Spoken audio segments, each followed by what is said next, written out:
warahmatullahi wabarakatuh.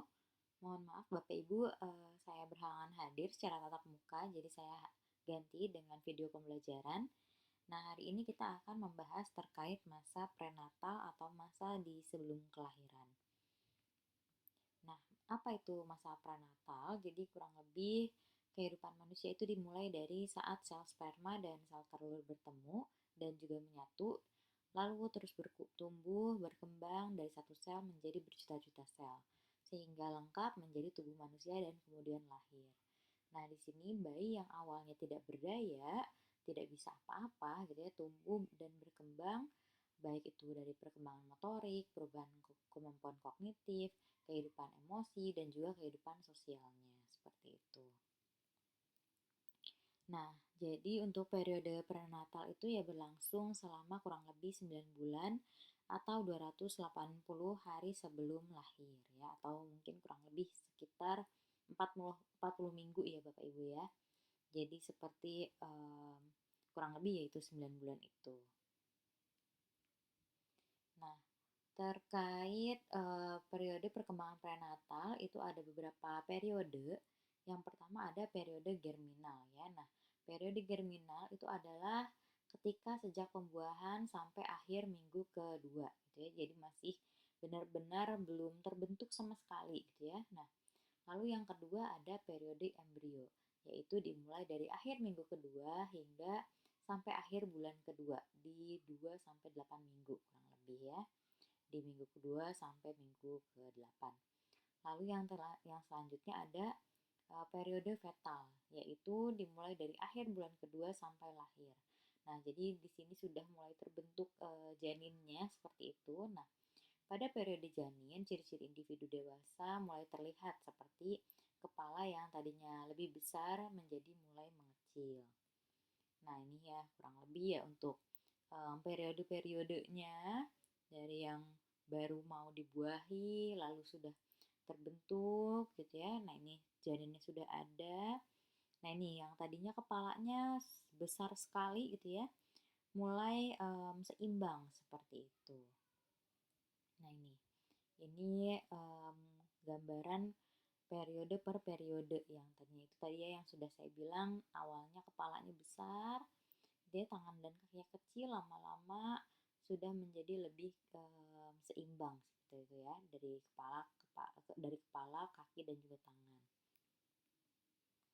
Nah, lalu yang selanjutnya kita bahas teralogi dan resiko dalam perkembangan prenatal. Apa itu teralogi? Teralogi adalah ilmu yang mempelajari teratogen, di mana teratogen itu adalah unsur yang berpotensi mengakibatkan kelainan kelahiran atau secara negatif menyebabkan perubahan kognitif dan perilaku.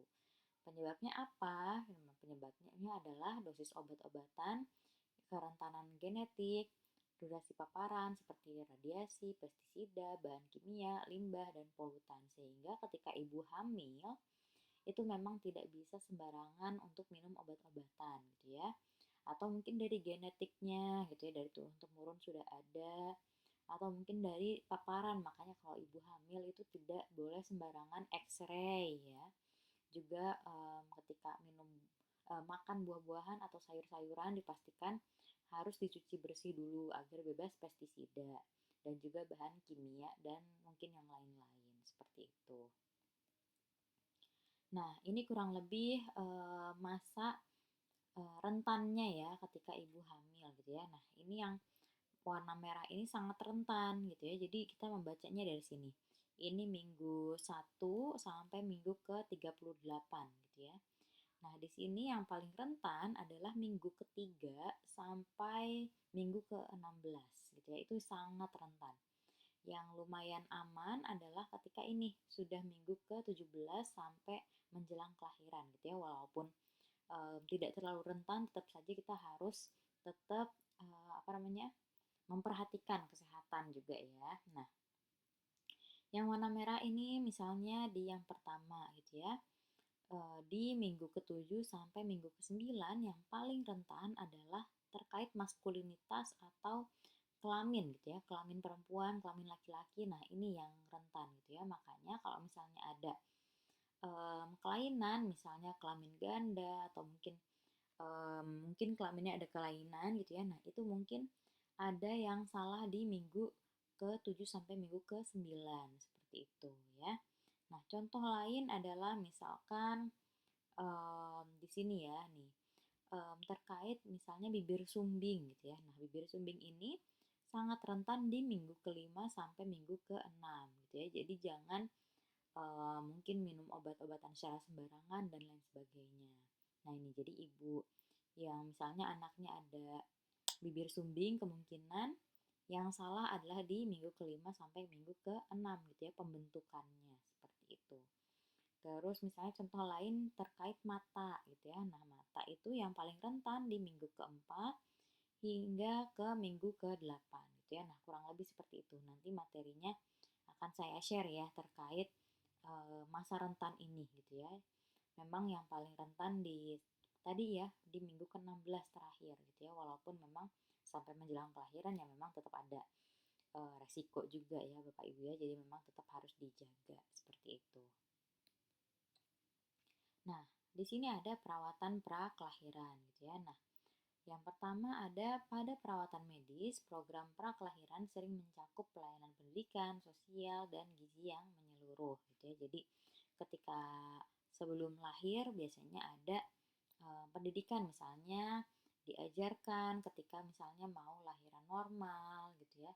Diajarkan ketika misalnya mengurus bayi yang baru lahir seperti apa gitu ya, atau mungkin terkait gizinya gitu ya, agar ibu hamil itu bisa mengkonsumsi makan makanan yang bergizi gitu ya, karena memang pasti akan berpengaruh ke bayi yang dikandungan seperti itu. Nah, lalu yang selanjutnya, sebagian masyarakat mewarisi teknik perawatan prakelahiran sampai setelah melahirkan agar mencegah bahaya untuk bayi. Nah, biasanya sebagian masyarakat memang um, cara merawat bayinya melihat dari yang sebelum-sebelumnya gitu ya. Oh, ibu saya merawat bayi seperti ini. Oh, nenek saya merawat bayi seperti ini gitu ya. Ketika hamil apa saja yang dilakukan gitu ya. Nah, biasanya itu diwarisi gitu ya untuk sebagian masyarakat.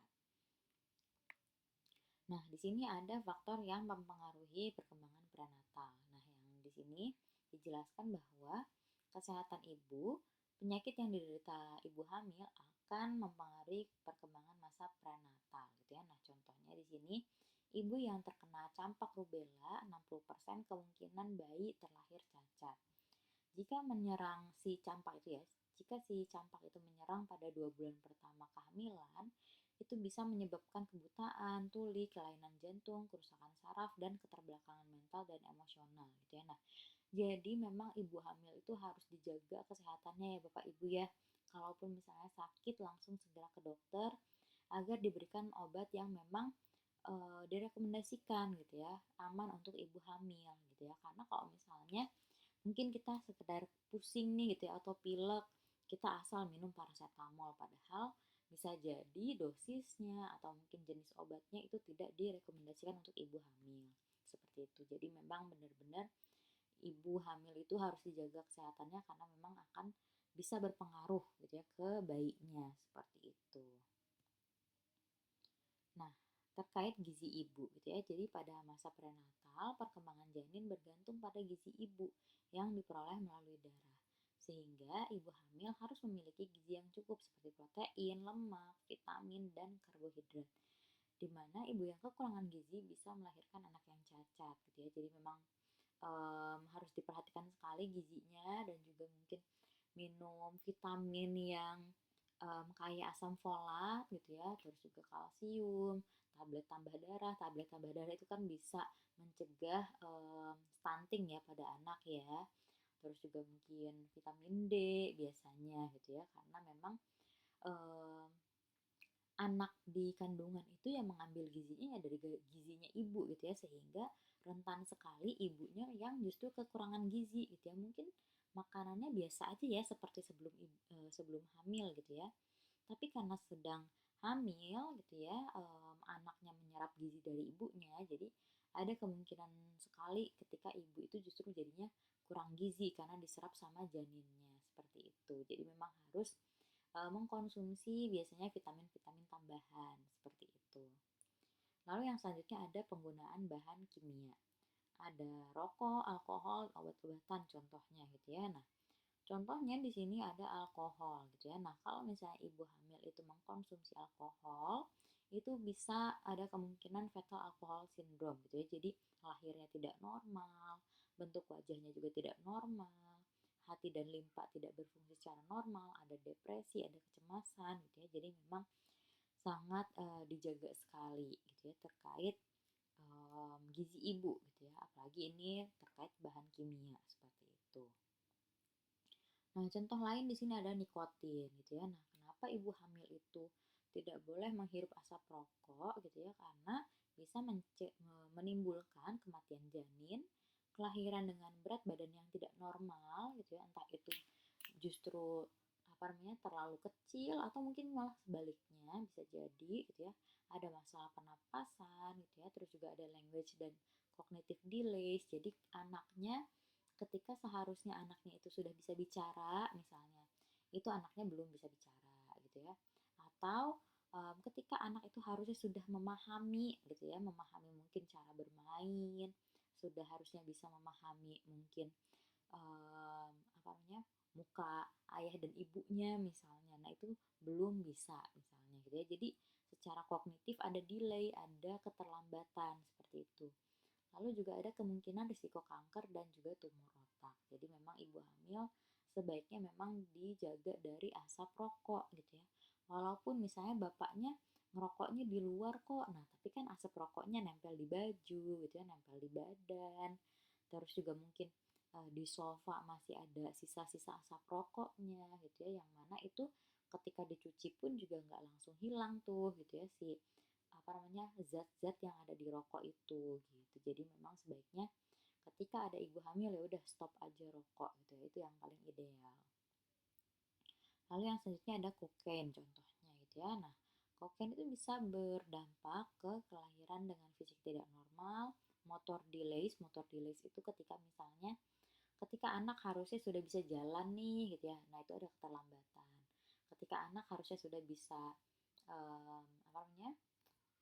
um, berguling misalnya gitu ya, itu ada keterlambatan. Nah, itu contohnya. Lalu ada ketidaklancaran dalam memproses info, jadi harusnya ketika anak normalnya itu sudah paham nih, ketika diberikan informasi, nah dia belum paham gitu ya. Ada attention problems, jadi masalah di atensi ya. Jadi kalau misalnya anak itu umumnya dia bisa memperhatikan misalnya sekitar 25 menit misalnya gitu ya, memperhatikan secara lama gitu ya. Nah, dia jangankan 25 menit, 5 menit aja udah langsung nyari perhatian yang lain gitu ya, nyari mainan yang lain, udah nggak bisa diem segala macem seperti itu. Lalu kemungkinan juga ada permasalahan pendengaran. Lalu yang selanjutnya ada marijuana. Nah, di sini juga ada dampaknya attention problem seperti tadi yang sudah dijelaskan. Contohnya ADHD ya biasanya ya, ADHD. Jadi dia tidak bisa konsentrasi dalam jangka waktu yang lama gitu ya. Terus juga bentuk fisik yang lebih kecil dari umumnya. Terus juga ada permasalahan dalam memori dan pembelajaran.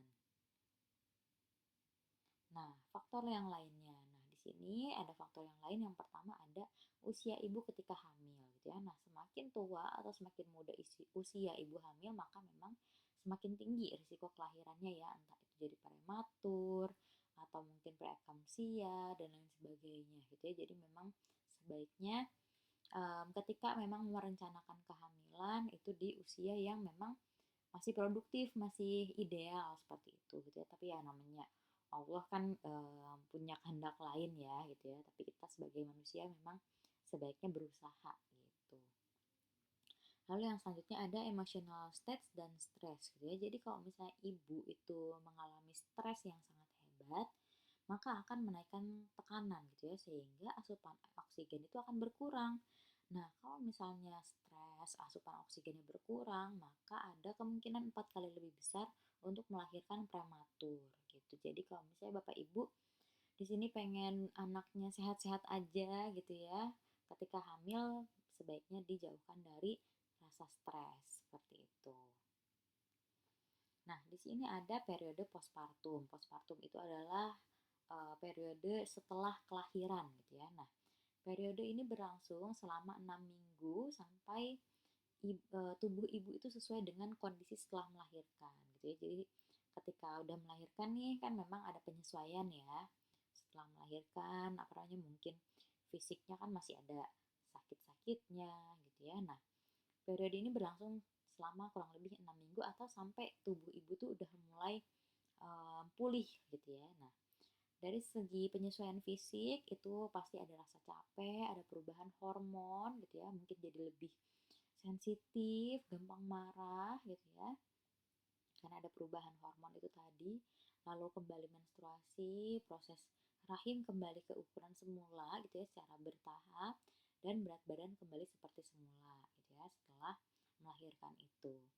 Nah, lalu ada juga penyesuaian emosi dan psikologis. Nah, biasanya di sini ada baby blues.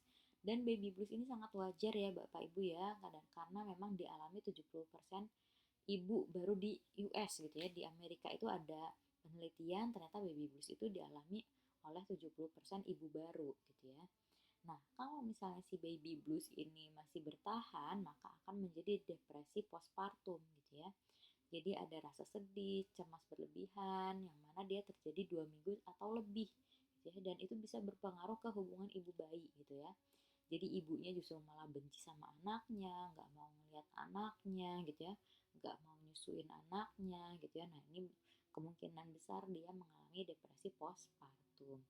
Nah apa yang harus dilakukan? Yang pasti sebagai bapak, gitu ya, sebagai suami harus support penuh gitu ya ke ibunya. Kalau misalnya ibunya sedang sedih ya dipeluk gitu ya, ditanyain apa yang dirasakan, apa yang dibutuhkan, apa yang bisa dilakukan agar si ibu bisa lebih baik gitu ya. Terus juga yang pasti membantu pekerjaan rumah tangga karena kan ketika baru melahirkan kan pasti masih capek ya, masih sakit dan lain sebagainya, belum lagi hormonnya berubah. Terus juga mungkin kaget di mana yang tadinya mungkin berdua aja nih Bapak Ibu ya, berduaan aja di rumah gitu ya, tiba-tiba ada anak itu kan pasti akan kaget juga ya Bapak Ibu ya, sehingga memang perlu support. Nah, kalaupun misalnya memang masih bertahan rasa baby bluesnya itu mungkin bisa dikonsultasikan ke psikolog seperti itu. Nah, untuk materi hari ini hanya sampai situ. Kita akan lanjutkan di minggu depan. Untuk pertanyaan, jika Bapak Ibu ada pertanyaan bisa ditanyakan sekaligus di minggu depan ya Bapak Ibu ya. Terima kasih banyak. Assalamualaikum warahmatullahi wabarakatuh.